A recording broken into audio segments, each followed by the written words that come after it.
अपना चैप्टर चल रहा था रिग्रेशन। अगर हम रिग्रेशन की बात करते हैं तो प्रीवियस क्लास जो रिग्रेशन की थी उसमें अपनी बात हुई कि रिग्रेशन क्या होता है, रिग्रेशन की विशेषताएं क्या होती हैं और कोरिलेशन तथा रिग्रेशन में मुख्य रूप से क्या क्या अंतर है।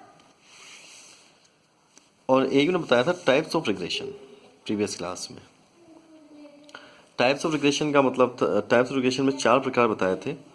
लीनियर रिग्रेशन, रेखीय, कर्वलीनियर, वक्र रेखीय, सिंपल, साधारण, दो के मध्य, और एक तरह से मल्टीपल रिग्रेशन, दो से अधिक डेटा श्रेणी हो, डेटा सीरीज हो तो उसके मध्य का संबंध।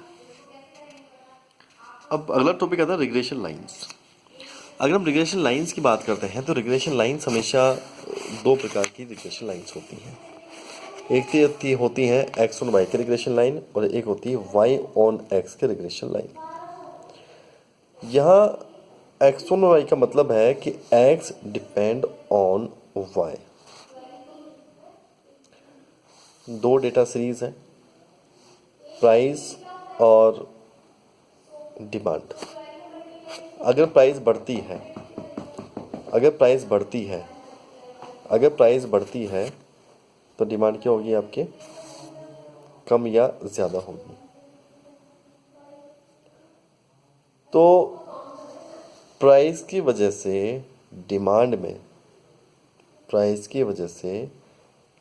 जो चेंजेस आएंगे उसे अपन कहते हैं, उस विश्लेषण को जो हम करेंगे वो विश्लेषण होगा आपका रिग्रेशन एनालिसिस। प्राइस की वजह से मांग में जो परिवर्तन हुआ तो यहाँ जो प्राइस है उसे मैं एक्स कहूँगा और जो डिमांड है उसे मैं वाई कहूँगा। तो X is a price, Y is demand. आप किसी को भी एक्स मान सकते हैं, किसी को भी वाई मान सकते हैं। आप यहाँ प्राइस को एक्स मानो या वाई मानो कोई फर्क नहीं पड़ता। डिमांड जो मांग है उसे एक्स माने या वाई माने कोई अंतर नहीं पड़ता है। एक्स वाई पे कितना डिपेंड है, तो ये जो एक्स वाई है तो पहले हम क्या देखेंगे, हम पहले देखेंगे प्राइस क्या मांग पर आधारित है, यानी कि एक्स डिपेंड ऑन वाई। क्या एक्स वाई पर डिपेंड है कि क्या मांग के अनुसार जो आपके मूल्य हैं उसमें परिवर्तन होता है, मीन्स एक्स ऑन वाई। तो रिग्रेशन में पहली जो इक्वेशन बनती है वो एक्स ऑन वाई की होती है। एक्स ऑन वाई मतलब एक्स वाई पर, मतलब एक्स डिपेंड किस पर, वाई पर। ये इसका बेसिक मीनिंग होता है। दूसरी जो इक्वेशन होती है वो होती है वाई ऑन एक्स, मतलब जस्ट उल्टा, कि क्या वाई जो है वो एक्स पर डिपेंड है क्या, अर्थात कि मांग क्या मूल्य पर आधारित है, कि अगर मूल्य में परिवर्तन होगा तो ही मांग में परिवर्तन होगा, मीन्स वाई। तो रिग्रेशन में दो प्रकार की इक्वेशंस बनती हैं। एक तो बनती है एक्स ऑन वाई और एक बनती है वाई ऑन एक्स। यहाँ एक्स ऑन वाई का मतलब है कि एक्स डिपेंड ऑन वाई, कि एक्स जो वाई पे आश्रित है। और दूसरी बनती है वाई ऑन एक्स, कि वाई जो है वो एक्स पर आश्रित है। यहाँ एक्स और वाई का मतलब क्या है, यहाँ मैंने माना कि दो समंकों के मध्य आपको विश्लेषण करना है। प्राइस 10 प्राइस ले ली, 10 आपने मांग ले ली। जो 10 प्राइस उससे अपन एक्स कहेंगे, जो 10 मांग है उससे अपन वाई कहेंगे। ये जो एक्स और वाई के बीच में जो संबंध की बात है, जो रिलेशन की बात है, उसे हम कहते हैं एक्स ऑन वाई। और एक बात हमने क्या देखा कि मूल्य मांग पर आधारित है तो एक्स ऑन वाई, और मांग अगर मूल्य पर आधारित तो वाई ऑन एक्स वाई। तो इसमें दो प्रकार से एनालिसिस करते हैं। एक्स और वाई का मतलब है कि एक्स वाई पे कितना आश्रित है और उसके संबंध का डिपेंडेंसी का कितना प्रतिशत है। वाई ऑन एक्स मतलब वाई एक्स पे कितना आश्रित है और वो डिपेंडेंसी का परसेंटेज कितना है। तो यह एक्स और वाई जो है वो अपने आप में एक्स का वाई से संबंध या कोरिलेशन को स्पष्ट करता है। और y और x में यहाँ y का x से संबंध कितना है वो स्पष्ट करता है।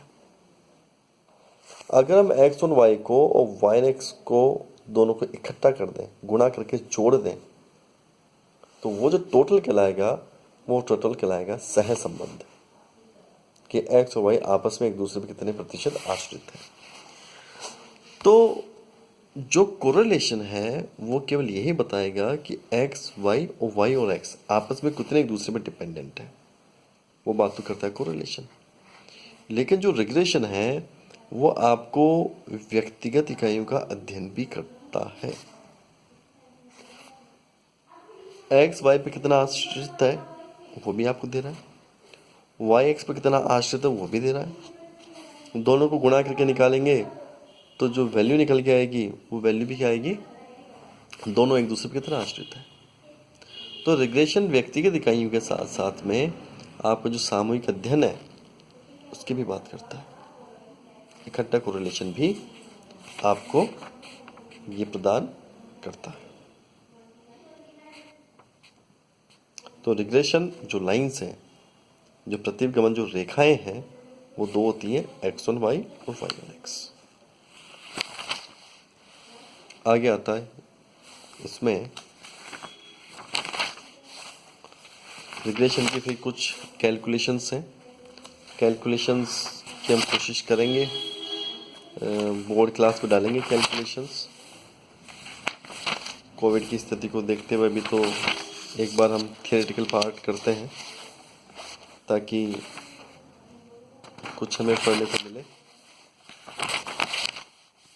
तो रिग्रेशन में बेसिक जो क्वेश्चन बनता है थ्योरी का, वो एक तो बड़ा क्वेश्चन बनता है कि रिग्रेशन से आप क्या समझते हैं और रिग्रेशन की विशेषताएं, रिग्रेशन तथा कोरिलेशन में अंतर लिखिए।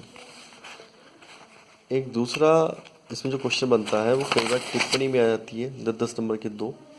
एक टिप्पणी पूछ लेते हैं कि कोरिलेशन में और रिग्रेशन में, सहसंबंध में तथा प्रतिगमन में क्या अंतर है। और दूसरी टिप्पणी पूछी जाती है इसके अंदर कि प्रतिगमन रेखाएं दो क्यों होती हैं या दो ही क्यों होती हैं। तो ऐसे इसमें दो थ्योरी के क्वेश्चंस इसके अंतर्गत बन जाते हैं। अगली जो क्लास होगी नेक्स्ट क्लास, उसमें हम लेंगे इंडेक्स। इंडेक्स का जो बेसिक मीन है वो होता है कि बड़ी बड़ी संख्याओं को जब आप प्रतिशतों में व्यक्त करते हैं तो बड़ी बड़ी संख्याओं को प्रतिशत में व्यक्त करना इंडेक्स होता है। जैसे मान लीजिए कि एक कंपनी के पिछले 5 साल की आपने सेल्स ली और उसकी सभी सेल्स की डेटा 5-5 डिजिट में है। जैसे अपन कहते हैं ना कि 20,10,651 रुपये। अब इतनी बड़ी बड़ी संख्याएं आपके पास है, मान लीजिए आपकी कंपनी चलते हुए पिछले 10 साल हो गए। अब पिछले 10 साल की अगर हम ये आंकड़े लेते हैं तो ये बड़ी बड़ी संख्याएं होंगी। अब इन बड़ी बड़ी संख्याओं के आधार पर आप कोई भी गणितीय तकनीक लगाना चाहें, कोई ग्राफ बनाना चाहें तो वो आपका नहीं बनेगा, दिक्कत आएगी उसमें। तो हम क्या करते हैं, किसी एक वर्ष को आधार मानते हैं। जैसा हमने पहली वाली संख्या को आधार माना, उस संख्या का समय भाग लगाओ, गुणा 100 करो। तो जितनी भी आपकी वैल्यूज़ होती हैं उन वैल्यूज़ को यदि आप प्रतिशत में व्यक्त करके अधिकतम 3 यूनिट, 3 डिजिट में, 3 गणितीय संख्या में, अगर आप 3 डिजिट में उसे बदल कर अगर आप उसको यूज़ करेंगे तो आपका जो एनालिसिस करने का तरीका रहेगा वो एनालिसिस करने का तरीका आसान हो जाएगा और आप इजीली सूचनाओं को समझ पाएंगे। तो बड़ी बड़ी जो संख्याएं होती हैं उन संख्याओं को प्रतिशतों में व्यक्त करते हुए साधारण सरल संख्याओं में व्यक्त करना, जिसके आधार पर कोई गणितीय मेथड लगाया जा सके, कोई ग्राफ बनाया जा सके, उसके लिए आप जो ये इजी तरीका अपनाते हैं या संख्याओं को सरल प्रतिशतों में जो व्यक्त करते हैं उन संख्याओं को सरल प्रतिशतों में व्यक्त करना इंडेक्स होता है। इंडेक्स का हम नेक्स्ट क्लास में लेंगे या नेक्स्ट वीडियो में हम इसको आगे समझेंगे। धन्यवाद।